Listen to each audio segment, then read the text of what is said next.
Kung isa kang deck officer or deck cadet or gusto matuto, tandaan mo to. So hello mga koys, so kinakikita to ninyo itong mga guhit na to. Ito yung mga tinatawag na contour, okay? So itong contour na to, ayan, ito yung tinatawag na safety contour. So ito yung contour na to, ito yung tinatawag na shallow contour. And itong contour na to, ito yung tinatawag na deep contour. So ang shallow contour, ito yung contour na nagmamarka ng mababaw na tubig or non-navigable water or tinatawag na shallow water. So kadalasan dark blue yung kulay niya kung nakikita nyo dito. So indication niyan is very shallow water. So pag sinet mo siya ng 10 meters, lahat ng nakapaloob sa shallow contour is below 10 meters and naka-bold yung number niya or naka-highlight. So yung safety depth naman, ito yung depth na sineset ng navigator based sa drop ng barko at under clearance. Kapag may sounding na mas mababa sa safety depth, kadalasan lalabas ito na mas kapansin-pansin sa chart para ma-alert yung officer of the watch.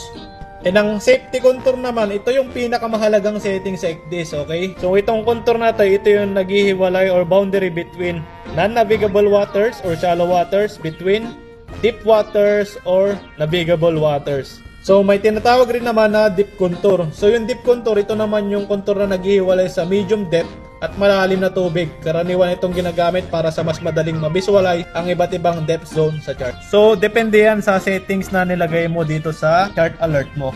So ngayon ang setting namin 10 meters sa shallow contour. Safety depth is 15 meters, safety contour 15 meters, and deep contour is 20 meters. So itong shallow contour, makikita mo siya dito. Ayan.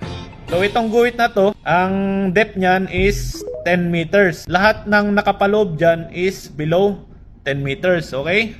So ito naman, ito yung tinatawag na safety contour. So ang settings natin ngayon is 15 meters.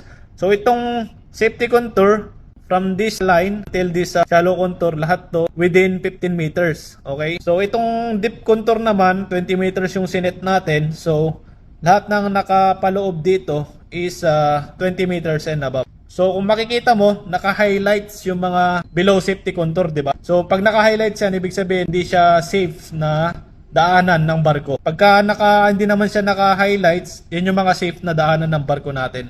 So madalas kulay gray siya or kulay puti. Yun yung madalas na safe na daanan ng barko natin. Pero hindi naman lahat ng naka-light blue is hindi pwede daanan. So may mga times din na madadaanan rin natin sila. So pero pagka in-applyan na natin ng height of tide, lagi mo rin tatandaan guys na dapat nakatik itong 4 shades, okay? So pag hindi kasi nakatik to, hindi mo siya makikita yung apat na contour na yan. Alright?